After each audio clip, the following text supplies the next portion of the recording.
2014 में मैंने deep web के बारे में काफ़ी सारी हॉरर स्टोरीज सुनी थी, जिसकी वजह से मैं खुद भी डीप वेब को चेक करना चाहता था। मैंने डीप वेब पर ज़्यादा कुछ एक्सपेक्ट नहीं किया था, बस कुछ स्कैम साइट्स और कुछ अंडरग्राउंड मार्केट्स।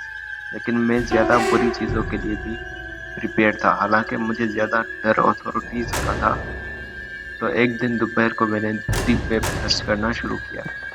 वैसे डीप वेब का गूगल नहीं, बस अजीब से नंबर्स और लेटर्स के साथ बने हुए साइट्स। कुछ वक्त तक मैं सर्च करता रहता, बस काफ़ी सारी डेड साइट्स मिली, जिसकी वजह से मैं काफ़ी बोर हो चुका था। तभी मुझे एक चैट रूम मिला, जिसे काफ़ी सारे लोग एक दूसरे को थ्रेट कर रहे थे। इसी के 2 घंटे बाद मुझे एक साइट मिली, जिस पर एक छोटा सा इन्फो लिखा हुआ था, बाकी ज़्यादा कुछ खास नहीं। तभी मुझे उस साइट के होम पेज पर एक वीडियो का लिंक मिला और मैंने बगैर कुछ सोचे उस पर क्लिक कर दिया। उस वीडियो की क्वालिटी कुछ ज़्यादा अच्छी नहीं थी, जैसे कि वो काफ़ी पुराने कैमरा से बहुत पहले अर्ली 20s शूट किया गया हो। उस वीडियो में एक आदमी को दिखाया जो मास्क पहने हुए चाकू लिए खड़ा। उस सीन के फौरन बाद उस आदमी को कुछ काटते हुए दिखाया गया, जिससे कि कोई कसाई किसी जानवर को काटता है। तभी मुझे रियलाइज हुआ कि वो जिस काट रहा है उसके जिस्म पर कोई बाल नहीं है और वो 2 टांगों पर चलने वाला जीव है। वो एक इंसान था जिसके टांगों को कसाई की तरह काटा जा रहा था और वो चिल्ला रहा था। उसी के बाद एक और सीन में उसके सर को काटते हुए दिखाया गया।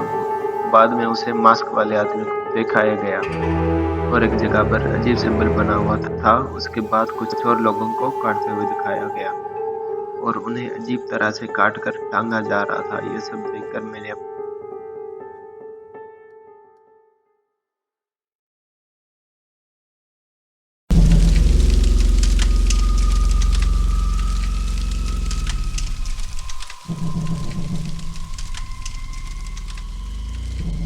मेरे बेस्ट फ्रेंड का नाम जॉन है और हम 8 साल से काफ़ी अच्छे दोस्त हैं।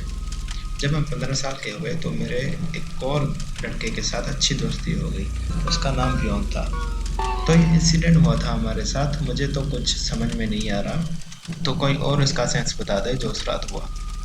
जॉन मेरे घर पर कभी कभी आया करता था, लेकिन उस रात ये चीज़ अलग थी कि मैंने पियोन को भी मेरे घर पर रात रहने के लिए बुलाया था। मेरा दोस्त जॉन पियोन से पहले नहीं मिला था, लेकिन उस रात जब दोनों की मुलाकात हुई तो ये क्लियरली लग रहा था कि जॉन पियोन को कुछ पसंद नहीं करता। हम तीनों रात के 2 बजे तक गेम्स खेलते रहे और उसके बाद सबसे पहले मैं सो गया। उस इंसिडेंट के आगे कुछ ऐसा हुआ कि जब सुबह को मैं उठा तो मैंने देखा कि जॉन नीचे फ्लोर पर सोया हुआ था, लेकिन बियॉन कहीं मौजूद नहीं था। मुझे लगा कि सवेरे ही वो अपनी मॉम के साथ चला गया होगा। मैं अपने बेड से उठकर प्ले स्टेशन पे गेम खेलना शुरू कर दिया। थोड़ी देर बाद जॉन उठ गया और बगैर कुछ बोले मेरे साथ गेम खेलना शुरू कर दिया। थोड़ी देर बाद जब मैंने उससे बियॉन का पूछा तो उसने बताया कि उसको कुछ पता नहीं, मैं तुम्हारे सो जाने के बाद फौरन ही बाद सो गया था और बियॉन गेम खेल रहा था। उसके बाद हम नाश्ता करने गए, जो कि मेरी मॉम बना रही थी। हमने नाश्ता शुरू ही किया था कि बाहर से एक औरत की चिल्लाने की आवाज़ सुनाई दी। ये बहुत ही डरावनी थी, क्योंकि वो औरत हमारे घर के सामने ही थी और उसके चीखों से ऐसा लग रहा था कि जैसे उसने कुछ खौफनाक चीज़ को देख लिया हो।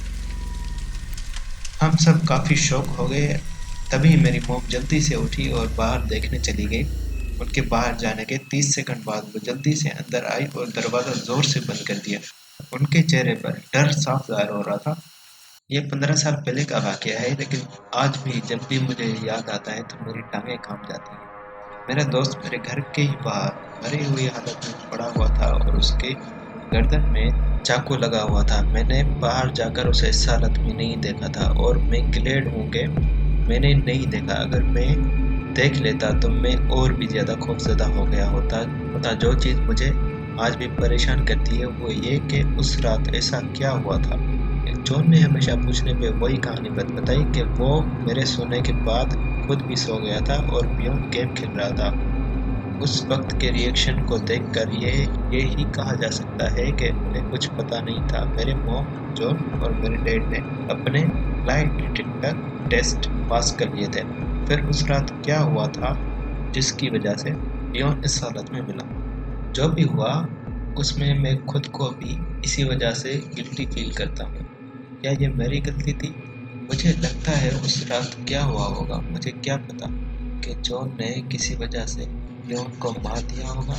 लियोन की डेड बॉडी घर से बाहर कैसे पहुंच गई मुझे नहीं पता। इस वक्त इस वाक़ये के बाद इन 15 सालों में मुझे एक महीने से सपना आया करता है जो मैं अपने रूम के बेड पर सो रहा हूँ और तभी दरवाज़ा खुलता है और लियोन अंदर आता है और उसकी गर्दन में चाकू लगा हुआ होता है और वो मेरा गला दबाने की कोशिश करता है, तो मेरा सपना खत्म हो जाता है।